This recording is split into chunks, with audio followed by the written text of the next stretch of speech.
আচ্ছা, কালকে থেকে একটা বিষয় দেখতেছি সবাই খালি সাকিবরে নিয়ে পড়ে আছে, সাকিবরে নিয়ে পড়ে আছে। সাকিবরে নিয়ে পড়ে থাকার কি হইলো ভাই?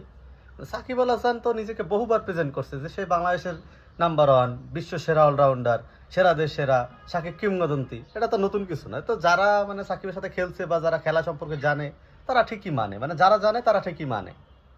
এখন আপনি যদি সে কোন দলের নির্বাচন করছে, কোন দলের এমপি ছিল, আর এই মানে সূচনা দিয়ে যদি আপনি তারা নিষেধাজ্ঞা দিয়ে দেন, ওকে ফাইন, আপনি নিষেধাজ্ঞা দিয়ে দিতেই পারেন। সে খেললো না বাংলাদেশে, তো তাতে কি হবে? তার কিছু ছেড়া যাবে? তার কোনো কিছুই ছেড়া যাবে না। সে বাংলাদেশের মৌসুমে বছরে কয়টা 6টা ম্যাচ খেলে বা 8টা ম্যাচ খেলে। সে এখন পুরা ওয়ার্ল্ড ক্লাস যে লিগগুলো আছে, মানে আইপিএল, সিপিএল, তারপর আরো কি কি মানে লিজেন্ডারি লিগ মিগ আছে, অত কিছু তো আমি নাম জানি না, মানে অতটা আমি অভিজ্ঞ না। তো কোনো লিগ তো বাদ যাইতেছে না, না কোনো লিগ কি বাদ যাইতেছে? সে তো খেলতেছে, মানে সে তো নিজেরা বহুবার প্রেজেন্ট করছে সে বিশ্বসেরা, নাম্বার ওয়ান, ওয়ার্ল্ড ক্লাস। তো এটা তো আসলে সাকিবের মানে নতুন করে কিছু বলার নাই। সে কখনো কাউরে কোনো কিছুর জন্য তোয়াক্কা করে নাই, ফিউচারে হয়তো বা করবে না। তার কথাই হচ্ছে সে মনে করেন যে একটা অন্য লেভেলের ভাইব নিয়ে চলে। পাগল ডন প্লে, সোজা কথা যারে বলি।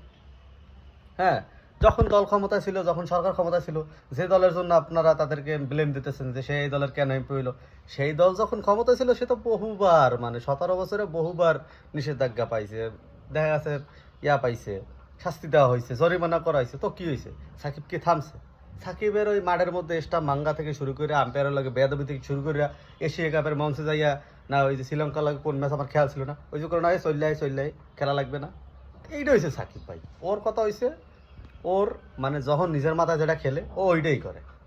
এখন কালকে ও একটা শুভ জন্মদিন জানাইছে, এন্ড সেইটা নিয়ে আপনারা এখন একজনে একটা কথা কইতাছেন। তো তাতে কি হয়েছে? সাকিব আল হাসান আইলো না, তার আমেরিকায় প্রপার্টি আছে, আমেরিকায় থাকতেছে, বউ বাচ্চা লই চিলে আছে, সমস্যা কি? বাংলাদেশে জার্সিতে পরে যদি না সে খেলে তো সমস্যা তো নাই কিছু। এখন একটা রাজনীতির জন্য যদি আপনি একজন কিংবদন্তিরে বা আপনারা ক্ষমতা পাইয়া যদি একজন কিংবদন্তিরে খেলতে না দেন, তো এটা আসলে মানে আপনাদের ব্যর্থতা। রাজনীতি হচ্ছে যার যার ব্যক্তিগত ব্যাপার, যে যার মানে নিজের ব্যক্তিত্ব দিয়ে রাজনীতি করতেই পারে। বাংলাদেশে যারা বর্তমানে ক্ষমতায় আছে বা যারা প্লেয়ার আছে বা যারাই আছে, সবাই তো কোনো না কোনো দলের একটা রাজনীতি সাপোর্ট করে। এখন আমার দল রাজনীতি সাপোর্ট করতেছি মানে যে আমি টিকে আছি, আমি খেলতে পারবো, আমার দল এখন ক্ষমতায় নাই, আমি খেলতে পারবো না, এটা তো কোনো নিয়ম হইতে পারে না। দল করতেই পারে, দল করাটা যার যার ব্যক্তিগত ইচ্ছা। আমি বাংলাদেশের একজন নাগরিক, আমার যে কোনো একটা দল সাপোর্ট করতে হবে। আমি যদি ভোট দিতে চাই আমার কেন না করে দিতে হবে, হয় সেটা দল দেখে হোক, ব্যক্তিত্ব দেখে হোক। এখন আমি আপনার ব্যক্তিত্ব দেখে ভোট দিলাম মানে এর মানে যে আমি এই দল হয়ে গেলাম বা কিছু, এটা তো কোনো মানে নাই।